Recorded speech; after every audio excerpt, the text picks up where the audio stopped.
नमस्कार दोस्तों, मैं सुनील अमृत। आज की इस क्लास में आप सभी का स्वागत करता हूं। जैसा कि आप सभी लोग जानते हैं, हम लोग पढ़ रहे हैं यूजीसी नेट, और यूजीसी नेट में भी हम लोग पढ़ रहे हैं पेपर 1।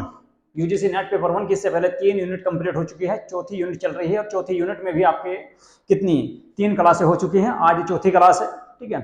और उच्च शिक्षा प्रणाली जो दी गई है हमारी, वो दी गई है यूनिट नंबर 10 के अंतर्गत। यूनिट नंबर 10 के अंतर्गत आपकी दी गई है क्या? उच्च शिक्षा प्रणाली। तो उच्च शिक्षा प्रणाली में हम पहला जो टॉपिक दिया गया है आपका, सबसे पहले उच्च अधिगम संस्थाएं और प्राचीन भारत में शिक्षा, इसको कंप्लीट कर चुके हैं। इसकी आपकी 3 क्लासें कंप्लीट हो चुकी है। तो आज पढ़नी है हमको स्वतंत्रता के बाद भारत में उच्च शिक्षण अधिगम और शोध का उद्गम।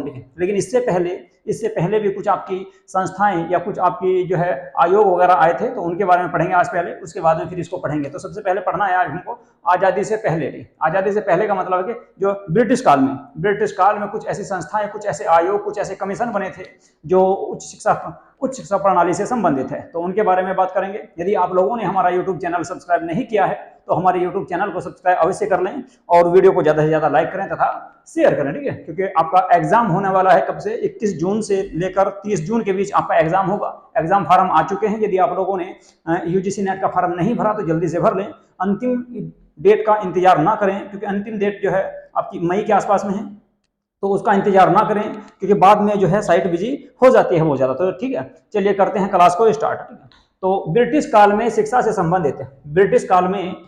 से संबंधित आयोग और योजनाओं के बारे में बात करेंगे। 1835 से लेकर 1947 तक जो भी संस्थाएं आई थी, ठीक है, 1835 से लेकर 1947 तक ब्रिटिश कंपनी के द्वारा या ब्रिटिश काल में कुछ ऐसे आयोग, कुछ ऐसी संस्थाएं और कुछ ऐसी योजनाएं बनाई गई जो आपकी शिक्षा से संबंधित थी। तो उन्हीं के बारे में बात करेंगे। सबसे पहला भारत में जो पहली बार शिक्षा को लेकर कोई प्रस्ताव आया था अंग्रेजी सरकार के द्वारा, तो वो आया था कब दोस्तों? आप सभी जानते होंगे, एक आपका एक्ट आया था, चार्टर एक्ट, 1813 का चार्टर एक्ट। 1813 के चार्टर एक्ट में ये कहा गया था कि ब्रिटिश ईस्ट इंडिया कंपनी जो भारत में शासन कर रही थी उस समय, 1813 के आसपास, उस समय जो कंपनी भारत में शासन कर रही थी, उसको 1 लाख रुपए एक साल में शिक्षा पर खर्च करने थे। तो उसी पैसे को इन लोगों के द्वारा बहुत लंबे समय तक खर्च नहीं किया गया, यानी कि 1813 से 1835 तक उस पैसे को खर्च नहीं किया गया। उसी पैसे को खर्च करने के संबंध में आपकी एक समिति आई जिसका नाम था मैकाले रिपोर्ट, जिसको मैकाले समिति या मैकाले रिपोर्ट के नाम से जाना जाता है। तो ये कब आई थी? 1835 में। तो इसके बारे में देख लेते हैं, इसमें क्या क्या आपका प्रस्ताव था। तो प्रस्तावक की अगर बात करें तो लॉर्ड मैकाले इसके प्रस्तावक थे, और मैकाले ही भारत के पहले विधि सदस्य थे। ठीक है, 1835 के एक्ट में ही उनके बारे में ये रिपोर्ट आई थी। चलिए जी देखते हैं। तो मैकाले के बारे में, मैकाले रिपोर्ट के बारे में जो 1835 में, इसका सन याद रखना, कई बार एग्जाम में सन पूछ लेता है कि मैकाले रिपोर्ट कब आई। तो 1835 में आई। इसके प्रस्तावक कौन थे? तो लॉर्ड मैकाले। मुख्य उद्देश्य क्या था इसका? अंग्रेजी माध्यम से उच्च शिक्षा को बढ़ावा देना। मेन इसका जो लक्ष्य था, जो उद्देश्य था इस रिपोर्ट का, वो था कि भाई अंग्रेजी माध्यम में उच्च शिक्षा को बढ़ावा देना है। उच्च शिक्षा को बढ़ावा देना कहीं में? अंग्रेजी माध्यम में। मुख्य बिंदु क्या क्या थे? भारतीयों को अंग्रेजी जानने वाला वर्ग बनाना, यानी कि भारत में एक ऐसा वर्ग तैयार करना जो अंग्रेजी जानता हो, ताकि वो अंग्रेजों के काम आ सके, या अंग्रेजी शासन के या ब्रिटिश जो है शासन के काम आ सके, उनके दफ्तर में, उनके ऑफिस में काम कर सके। पश्चिमी विज्ञान और साहित्य की शिक्षा अंग्रेजी में देना। कुल मिलाकर जो अभी अंग्रेजों की शिक्षा और साहित्य थी, उनकी जो पुस्तकें थी, उनका जो विज्ञान था, उसका प्रचार प्रसार करना या उसकी जानकारी करना अंग्रेजी में, भारतीयों को अंग्रेजी में उसके लिए शिक्षित करना। भारतीय भाषाओं की उपेक्षा करना, तो सॉरी, भारतीय भाषाओं की उपेक्षा हुई। इसमें क्या हुआ? भारतीय भाषाओं की उपेक्षा की गई, इनके आपका ना तो हिंदी, उर्दू, अरबी, फारसी, इन भाषाओं को इसमें शामिल नहीं किया गया, केवल अंग्रेजी भाषा को बढ़ावा दिया गया।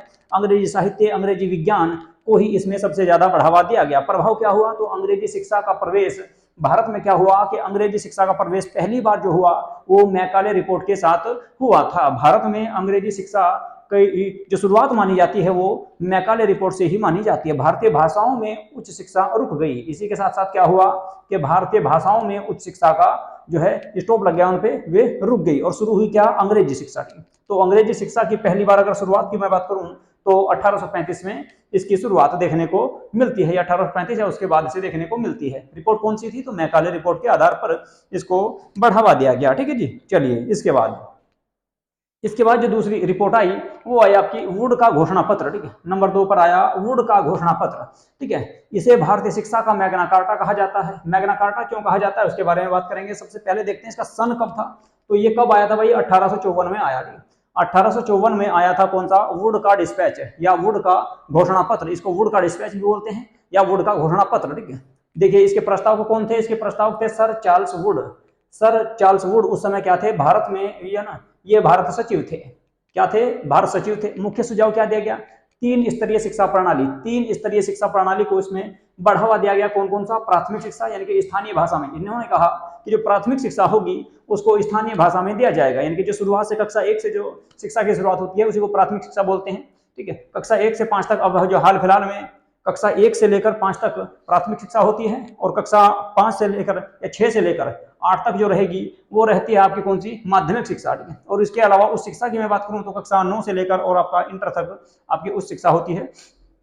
ठीक है जी, तो 3 स्तरीय भाषा कौन कौन सी रही इसमें, तो प्राथमिक। ठीक है, तो प्राथमिक शिक्षा कहीं में दी जाएगी, स्थानीय भाषा में, यानी कि जो लोकल भाषा थी आपकी हिंदी, संस्कृत, उर्दू, फारसी, अरबी, तो लोकल भाषा में दी जाएगी क्या, प्राथमिक शिक्षा। इसमें ये सुझाव दिया गया। दूसरा, माध्यमिक शिक्षा जो होगी वो अंग्रेजी भाषा प्लस स्थानीय, यानी कि दोनों में दी जाएगी, अंग्रेजी और स्थानीय भाषा, यानी कि कुल मिलाकर भारत की लोकल भाषा, उस क्षेत्र की लोकल भाषा रहेगी, और उसके साथ साथ अंग्रेजी को भी शामिल किया जाएगा। तो कुल मिलाकर इसमें अंग्रेजी और स्थानीय भाषा दोनों को शामिल किया गया, कहीं में, माध्यमिक शिक्षा में। ठीक है, अब बात करें उच्च शिक्षा की, तो उच्च शिक्षा में केवल अंग्रेजी को अपनाया गया, उच्च शिक्षा में केवल अंग्रेजी को अपनाया गया, अंग्रेजी को ही अपनाया गया, उसमें स्थानीय भाषाओं के लिए या भारतीय भाषाओं के लिए कोई जगह नहीं थी। तो कुल मिलाकर ऐसा कह सकते हैं कि भारत में उच्च शिक्षा में अंग्रेजी को बढ़ावा दिया गया और भारतीय भाषा बिल्कुल रुक गई या समाप्त हो गई उसके बाद। ठीक है, चलिए जी, विश्वविद्यालयों की स्थापना की गई इसी जो है वुड का घोषणा पत्र जो था या वुड का डिस्पैच जो था, इसी के अनुसार जो है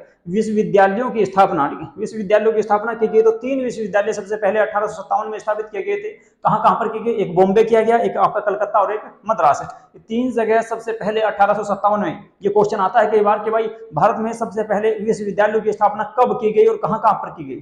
तो सबसे पहले भारत में विश्वविद्यालयों की स्थापना जो की गई थी वो की गई आपकी कब, 1857 में। कहां कहां पर की गई, सबसे पहले बॉम्बे में की गई, बॉम्बे, कलकत्ता और मद्रास, तीनों जगह एक ही साल में एक ही साथ 3 विश्वविद्यालय स्थापित किए गए, कलकत्ता, बॉम्बे और मद्रास, यानी कि चेन्नई, जिसको अब फिलहाल कहा जाता है। 1857 में इनकी स्थापना की गई थी। महिलाओं की शिक्षा, तो महिलाओं की शिक्षा पर भी इसमें जोर दिया गया। महिलाओं की शिक्षा, सरकारी अनुदान नीति, निजी संस्थानों को सहयोग आदि की बात भी इसमें भाई कही गई थी। क्या क्या, तो आपसे एग्जाम में पूछ सकता है कि पहली बार महिलाओं की शिक्षा पर कौन सा आयोग या कौन सा घोषणा पत्र आया था या कब आया था। तो 1854 का वुड का घोषणा पत्र जो था उसी में पहली बार महिला शिक्षा की भी बात कही गई थी, यानी कि कुल मिलाकर महिलाओं को भी शिक्षा देने की इसमें बात कही गई। सरकारी अनुदान नीति, यानी कि सरकार के द्वारा पैसा दिया जाएगा, स्कॉलरशिप दी जाएगी, उसकी भी इसमें चर्चा की गई। और निजी संस्थानों को भी सहयोग दिया जाएगा, यानी कि जो प्राइवेट स्कूल थे, प्राइवेट विश्वविद्यालय थे, उनको भी पैसा देने की इसमें बात कही गई। तो कुल मिलाकर 3 प्रकार के इसमें आप बदलाव देख सकते हैं, महिलाओं के लिए शिक्षा, सरकारी अनुदान की नीति और निजी संस्थानों को सहयोग, ये भी इसमें रहा। तो कुल मिलाकर जो है आपका इसके सुझाव की अगर मैं बात करूं, फिर दोबारा से आपको रिपीट करवा देता हूं। वुड का डिस्पैच कब आया, तो 1854 में आया, या वुड का घोषणा पत्र कब आया, 1854 में आया। ठीक है, और उस समय वुड की अगर बात करें तो सर वुड जो थे, ठीक है, सर चार्ल्स वुड उस समय भारत के सचिव थे। ठीक है, और इन्हीं के सुझाव पर इन्होंने क्या क्या सुझाव दिया, इन्होंने एक तो दिया आपका 3 सुझाव या 3 स्तरीय शिक्षा प्रणाली का सुझाव दिया। प्राथमिक शिक्षा मतलब स्थानीय भाषा में दी जाएगी। इसके अलावा माध्यमिक शिक्षा स्थानीय भाषा प्लस अंग्रेजी दोनों में दी जाएगी। और तीसरा इन्होंने कहा उच्च शिक्षा को इन्होंने कहा कि केवल अंग्रेजी भाषा में दी जाएगी। इसके अलावा 3 विश्वविद्यालय स्थापित किए गए 1857 में, कहां कहां पर, कलकत्ता, बॉम्बे और मद्रास। यानी कि कुल मिलाकर अगर बात करें तो 7 साल बाद 1854 में घोषणा पत्र आया था, और इसके आपके कितने 3 साल बाद, ठीक है, यानी कि 1857 में, 1854 से 1857 में, ठीक है, मद्रास, बॉम्बे और कलकत्ता में 3 विश्वविद्यालय स्थापित किए गए। दूसरा इसमें क्या कहा गया, महिलाओं की शिक्षा पर जोर दिया गया, महिला शिक्षा पर भी इसमें चर्चा की गई। इसके अलावा सरकारी अनुदान नीति और निजी संस्थानों को सहयोग देने की भी इसमें बात की गई थी। इसका प्रभाव क्या हुआ, शिक्षा प्रणाली का ढांचा तैयार हुआ। इसीलिए इसको भारत में जो है क्या कहा जाता है, मैग्ना कार्टा के नाम से जाना जाता है। तो शिक्षा का मैग्ना कार्टा, ये क्वेश्चन कई बार एग्जाम में आ चुका है कि शिक्षा का मैग्ना कार्टा किसे कहा जाता है। तो शिक्षा का मैग्ना कार्टा कहा जाएगा वुड का घोषणा पत्र। वुड के घोषणा पत्र को या वुड्स का जो डिस्पैच था उसको ही आपका शिक्षा का मैग्ना कार्टा कहा जाता है। कब आया था, 1854 ईस्वी में ये आया था। ठीक है भाई, चलिए, तो अब तक आपके 2 आपके जो है प्रस्ताव आ चुके हैं। एक आया था आपका मैकाले मैकाले का घोषणा पत्र कब आया? 1835 में। इसके अलावा वुड का डिस्पैच कब आया या वुड का घोषणा पत्र कब आया? तो 1854 में। ठीक है, चलिए जी, इसके बाद देखते हैं तीसरा, नंबर 3 पर आया हंटर आयोग, कब? 1882 में। तो 1882 की बात कर लेते हैं। हंटर आयोग आएगा भाई। हंटर आयोग कब आया? 1882 में आया। ठीक है, इसके अध्यक्ष कौन थे? विलियम हंटर इसके अध्यक्ष थे। उद्देश्य क्या था? प्राथमिक और माध्यमिक शिक्षा की समीक्षा करना। कुल मिलाकर प्राथमिक और माध्यमिक जो शिक्षा थी उसकी जांच करना, उसकी समीक्षा करना, उस पर जो है अपने विचार प्रस्तुत करना इसका उद्देश्य था। सुझाव क्या दिया? तो प्राथमिक शिक्षा स्थानीय निकायों को सौंपी जाए। कुल मिलाकर यह कहा गया कि जो प्राथमिक शिक्षा है कक्षा 1 से कक्षा 5 तक की, उसको क्या कर दिया जाए? स्थानीय निकायों, जो स्थानीय संस्थाएं हैं, उनको दे दिया जाए। स्थानीय संस्था में आपको बता दूं 1882 में पहली बार मद्रास में लॉर्ड रिपन इस समय भारत के वायसराय थे। तो लॉर्ड रिपन के काल में मद्रास में स्थानीय स्वशासन की शुरुआत की गई या स्थानीय निकायों की शुरुआत की गई। कहां पर? मद्रास में सबसे पहले की गई। इसके अलावा और जगह भी इसको फिर बाद में लागू कर दिया गया। तो कहा गया कि प्राथमिक शिक्षा स्थानीय निकायों को सौंप दी जाए, यह सुझाव दिया। दूसरा क्या कहा गया? माध्यमिक शिक्षा को धार्मिक शिक्षा से दूर रखा जाए, यानी कि कुल मिलाकर माध्यमिक शिक्षा में किसी भी प्रकार की धार्मिक शिक्षा नहीं ना दी जाए। जैसे मान लो गीता है, कुरान है, बाइबल है या वेद है, उनको माध्यमिक शिक्षा में ना पढ़ाया जाए, इस बात की इसमें चर्चा की गई। ठीक है, तो इसको याद रखना है, मोस्ट इंपोर्टेंट है, एग्जाम में आ सकता है आपका, कि धार्मिक शिक्षा से दूरी बनाने का जो सुझाव दिया गया वो कौन से आयोग के द्वारा दिया गया? तो धार्मिक शिक्षा से दूरी बनाने का जो सुझाव दिया गया था वो हंटर आयोग में दिया गया। कौन सी में? माध्यमिक शिक्षा में। यानी कि प्राथमिक शिक्षा में दे सकते हैं लेकिन माध्यमिक शिक्षा में धार्मिक शिक्षा नहीं दी जाएगी, या धार्मिक शिक्षा को दूर रखा गया माध्यमिक शिक्षा से। इसके अलावा लड़कियों की शिक्षा को भी बढ़ावा देने की इसमें बात कही गई। इससे पहले जो है महिलाओं की शिक्षा पर भी चर्चा की गई थी वुड के डिस्पैच में, और इसमें भी आपका महिला शिक्षा या लड़कियों की शिक्षा को बढ़ावा देने पर जोर दिया गया। तो हंटर आयोग में भी महिला शिक्षा की चर्चा की गई है। लेकिन पूछेगा करके सबसे पहले महिलाओं की शिक्षा पर किसमें आपकी चर्चा की गई है? तो वुड का डिस्पैच जो था उसमें चर्चा की गई थी। ठीक है भाई, अगर बात करें आपके, ठीक है, कि लड़कियों की शिक्षा को बढ़ावा देने की बात किसमें की गई? तो हंटर आयोग में जो 1882 में आया उसमें की गई। इसके अलावा प्रभाव क्या रहा? शिक्षण संस्थाएं बढ़ी, यानी कुल मिलाकर भारत में शिक्षण संस्थाओं की संख्या बढ़ने लगी, लेकिन ग्रामीण क्षेत्रों में शिक्षा सीमित रही। कुल मिलाकर ग्रामीण क्षेत्रों में ज्यादा बढ़ावा नहीं मिला, लेकिन शहरी क्षेत्रों में क्या हुआ? शिक्षण संस्थाएं बहुत तेजी से बढ़ी, लेकिन ग्रामीण क्षेत्रों में इनकी संख्या ज्यादा नहीं बढ़ पाई। ग्रामीण लोग फिर भी जो है अशिक्षित ही रहे उस काल में भी। ठीक है, तो भाई हमने सबसे पहले कौन सा पढ़ा? सबसे पहले पढ़ा आपका, इसको याद भी करना है और उनके सन भी याद करने हैं, क्योंकि कई बार जो ना इनके सन पूछ लेता है बस। ठीक है, तो सबसे पहले जो आपका शिक्षा के संबंध में अंग्रेजी काल में सबसे पहले जो प्रस्ताव आया वो कौन सा आया था? वो आया था जी आपका मैकाले का रिपोर्ट या मैकाले की रिपोर्ट। कब? 1835 में। ठीक है जी, 1835 में सबसे पहले मैकाले रिपोर्ट आई, और शिक्षा के संबंध में वो सबसे पहला जो है अंग्रेजी सरकार के द्वारा शिक्षा के क्षेत्र में पहला कदम उसको माना जाता है। उसके बाद आया क्या? वुड का डिस्पैच। वुड के डिस्पैच को भारत में शिक्षा का मैग्ना कार्टा कहा जाता है, क्योंकि उसी में आपका स्थानीय रूप से या एक क्रमबद्ध रूप से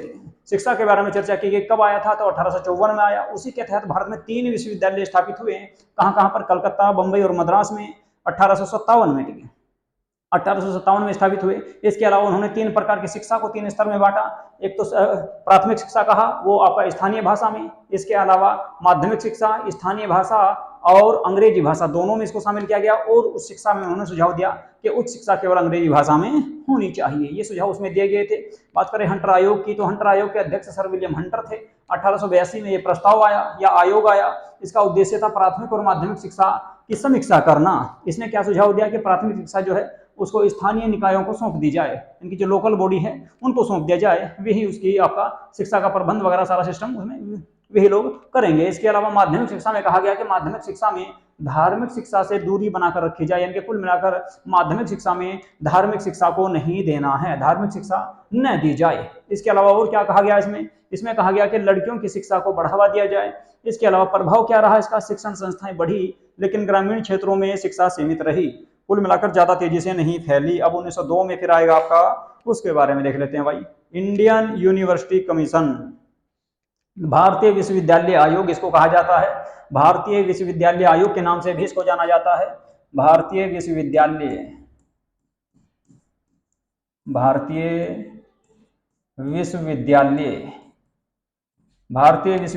आयोग के नाम से भी इसको जाना जाता है। भारतीय विश्वविद्यालय आयोग के नाम से भी इसको जाना जाएगा। कब आया ये? 1902 में। अगर आपसे पूछ ले भाई 1902 में भारत का वायसराय कौन था, तो लॉर्ड कर्जन। लॉर्ड कर्जन इस समय भारत के वायसराय थे। कौन? Lord Curzon. ठीक है, को भी याद रखना है भाई। ठीक है, उस समय वायसराय कौन थे तो उनके बारे में भी आपको याद रखना है। इसके आधार पर 1904 में अधिनियम आया, क्या? विश्वविद्यालय अधिनियम। ठीक है, इसी में क्या हुआ? उद्देश्य क्या था? विश्वविद्यालयों की कार्य प्रणाली की समीक्षा करना। इसका जो उद्देश्य था वो था विश्वविद्यालयों की कार्य प्रणाली तैयार करना या उनकी समीक्षा करना। मुख्य बिंदु क्या रहे? विश्वविद्यालयों को अनुसंधान और उन्नत अध्ययन में प्रोत्साहित करना। इसका जो मेन उद्देश्य था, मेन बिंदु जो रहा उसमें विश्वविद्यालयों को अनुसंधान यानी कि कुल मिलाकर खोज करना और उन्नत अध्ययन में प्रोत्साहित करना। दूसरा विश्वविद्यालय अधिनियम 1904, इसी के अनुसार एक आपका एक्ट आया 1904 में जिसको कहा गया विश्वविद्यालय अधिनियम 1904। विश्वविद्यालय अधिनियम 1904 इसको कहा गया, और इसी के तहत कॉलेजों की मान्यता, शिक्षक नियुक्ति में नियंत्रण आदि को इसमें रखा गया। तो इसके मुख्य उद्देश्य की अगर मैं बात करूं तो कौन कौन से रहेंगे? मुख्य बिंदु इसमें रहे विश्वविद्यालयों को अनुसंधान और उन्नत अध्ययन में प्रोत्साहित करना। इसके अलावा विश्वविद्यालय अधिनियम 1904 इसी के तहत आया, और कॉलेजों की मान्यता तथा शिक्षक नियुक्ति में नियंत्रण आदि का इसमें सुझाव दिया गया या इसमें प्रावधान किया गया था। ठीक है, तो मैंने आपको बताया अभी कौन कौन से चार आपके, मैं आपको अंग्रेजी काल में 4 बता चुका हूं, इसके अलावा 4 और हैं। ठीक है, तो 8 रहेंगे। ठीक है, तो 4 कौन कौन से पढ़े एक बार फिर से रिवीजन करा देता हूं मैं आपका। सबसे पहले आया था आपका मैकाले की रिपोर्ट। मैकाले की रिपोर्ट कब आई? 1935 में आई। मैकाले की रिपोर्ट कब आई? 1935 में आई। उसमें अंग्रेजी शिक्षा में बढ़ावा देने को सुझाव उसमें दिया गया। इसके अलावा उसके बाद आया क्या? वुड का डिस्पैच। वुड का डिस्पैच की अगर मैं बात करूं तो 1854 में आया। इसके अलावा उसमें क्या कहा गया? उसमें आपका कहा गया शिक्षा को 3 भागों में विभाजित किया गया, 3 स्तरों पर विभाजित किया गया। 3 स्तर प्रणाली उसमें विभाजित की गई थी। कौन कौन सी? एक थी आपकी प्राथमिक, ये कहा गया कि प्राथमिक जो शिक्षा दी जाएगी वो स्थानीय भाषा में दी जाएगी। दूसरी थी कौन सी? माध्यमिक शिक्षा। माध्यमिक शिक्षा आपकी स्थानीय और अंग्रेजी भाषा में दी जाएगी। और तीसरी थी उच्च शिक्षा। उच्च शिक्षा के बारे में सुझाव दिया गया कि भाई उच्च शिक्षा जो होगी वो दी जाएगी आपकी केवल अंग्रेजी में। ठीक है, वो केवल अंग्रेजी में दी जाएगी। ठीक है, वो केवल अंग्रेजी भाषा में दी जाएगी। ठीक है, और इसी के साथ साथ आपके 3 विश्वविद्यालय भारत में स्थापित किया गया। कहां कहां पर? कलकत्ता, बॉम्बे और मद्रास। कलकत्ता, बॉम्बे और मद्रास 3 जगह आपके विश्वविद्यालय स्थापित किए गए। कब? 1857 में। 1857 में स्थापित किए गए थे। तो इसको वुड का घोषणा पत्र या वुड का डिस्पैच भी कहा जाता है। इसी को भारतीय शिक्षा का मैग्ना कार्टा के नाम से भी इसको जाना जाता है। कई बार एग्जाम में आ चुका है कि भारत का शिक्षा का मैग्ना कार्टा किसको कहा गया? तो वुड का डिस्पैच को कहा गया, क्योंकि इसी में पहली बार शिक्षा को 3 स्तरों में विभाजित किया गया था। प्राथमिक शिक्षा, इसके अलावा माध्यमिक शिक्षा और उच्च शिक्षा। ठीक है, मैंने आपको बताया प्राथमिक शिक्षा स्थानीय भाषा में दी जाएगी, लोकल भाषा में दी जाएगी। माध्यमिक शिक्षा की अगर बात करें तो माध्यमिक शिक्षा अंग्रेजी और आपकी स्थानीय भाषा दोनों में दी जाएगी, और उच्च शिक्षा केवल आपकी अंग्रेजी भाषा में दी जाएगी। कुल मिलाकर यानी कि आपका अगर बात करें तो जो आपकी उच्च शिक्षा थी उसमें स्थानीय भाषा को बिल्कुल पूरी तरह से प्रतिबंधित कर दिया गया। इसी के तहत 3 विश्वविद्यालय स्थापित किए गए, कलकत्ता, बॉम्बे और मद्रास। सबसे पहले विश्वविद्यालय भारत में यही थे। 1857 में स्थापना की गई थी। क्वेश्चन आता है कई बार एग्जाम में पूछा जाता है यहाँ से कि भारत के सबसे पहले विश्वविद्यालय कहां पर स्थापित किए गए? तो कलकत्ता, बॉम्बे और मद्रास में। कब? 1857 में। जबकि हाईकोर्ट की बात करेंगे तो 1861 के एक्ट के तहत 1865 में कलकत्ता, बॉम्बे और मद्रास में ही सबसे पहले हाईकोर्ट भी स्थापित किए जाएंगे। अगर मैं बात करूं आपके कि वुड का घोषणा पत्र आया 1854 में। 1854 में भारत का वायसराय कौन था? उस समय वायसराय नहीं, उस समय कहा जाता था क्या? Governor general. उस समय गवर्नर जनरल के नाम से जाना जाता था। तो कौन था इस समय? था भाई डलहौजी, लॉर्ड डलहौजी। लॉर्ड डलहौजी के काल में वुड का डिस्पैच आया, और वुड जो थे उस समय भारत के क्या थे? भारत सचिव थे। ठीक है, तो ये कुल मिला, और पहली बार महिलाओं की शिक्षा की बात भी इसी में कही गई थी। इससे पहले मैंने आपको बताया आपका कौन सा? इससे पहले था आपका कौन सा भाई? इससे पहले था आपका मैकाले का घोषणा पत्र या मैकाले की रिपोर्ट। ठीक है, ये इसका उद्देश्य क्या था? अंग्रेजी माध्यम से उच्च शिक्षा को बढ़ावा देना। कुल मिलाकर अंग्रेजी माध्यम में उच्च शिक्षा को बढ़ावा देना। कब आया? 1835 में। इस समय भारत के गवर्नर जनरल कौन थे? इस समय थे आपके लॉर्ड विलियम बेंटिक। तो लॉर्ड विलियम बेंटिक के काल में ये आपका एक्ट आया था या प्रस्ताव आया था या रिपोर्ट आई थी। इसके बाद दूसरी रिपोर्ट मैंने आपको बता दी, वुड का घोषणा पत्र 1854 में। इसके बाद 1882 ईस्वी में। 1882 ईस्वी में कौन आया? तो हंटर आयोग आया।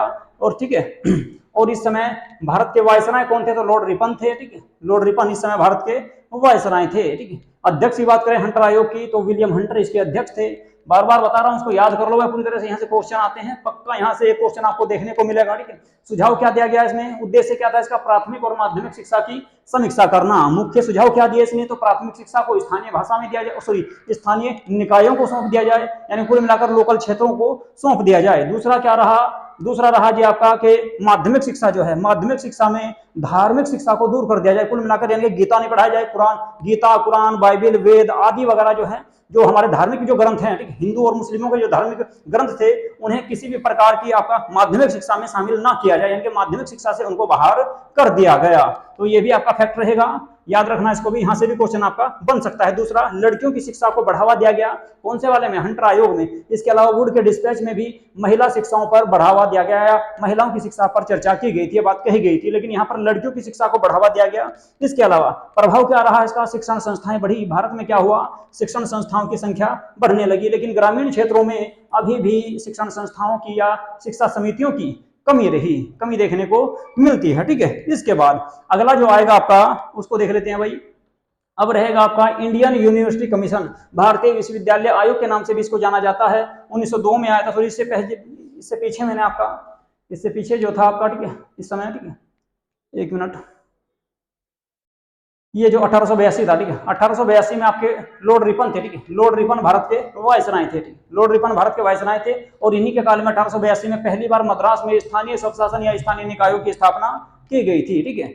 चलिए जी, विश्वविद्यालय, भारतीय विश्वविद्यालय आयोग 1902 या इंडियन यूनिवर्सिटी कमीशन 1902 की बात करते हैं, लॉर्ड कर्जन भारत के वायसराय थे। इसके आधार पर 1904 का अधिनियम आया, 1904 का अधिनियम के तहत ही भारत में जो ना एक आपका एक्ट आया था, विश्वविद्यालय एक्ट 1904। इसमें क्या हुआ, कॉलेजों की मान्यता दी गई, कॉलेजों को मान्यता दी गई। इसके अलावा शिक्षक नियुक्ति में नियंत्रण स्थापित इसमें किया गया था, और उद्देश्य क्या था इसका, विश्वविद्यालयों की कार्यप्रणाली की समीक्षा करना इसका प्रमुख उद्देश्य था। इसके अलावा विश्वविद्यालयों में अनुसंधान यानी कि खोज, ठीक है, रिसर्च करना, ठीक है, रिसर्च करना। इसके अलावा उन्नत अध्ययन पर भी इसमें प्रोत्साहित किया गया था, ठीक है। तो आज रहने देते भाई यहीं तक, ठीक है। इसके बाद इसके आगे के जो आपके 4 एक्ट हैं उनको कल पढ़ेंगे, ठीक है। तो आज की क्लास को करेंगे यहीं पे समाप्त। यदि आप लोगों ने हमारे यूट्यूब चैनल को सब्सक्राइब नहीं किया है तो हमारे यूट्यूब चैनल को सब्सक्राइब अवश्य कर लें, और वीडियो को लाइक करने तथा ज्यादा से ज्यादा शेयर करें भाई।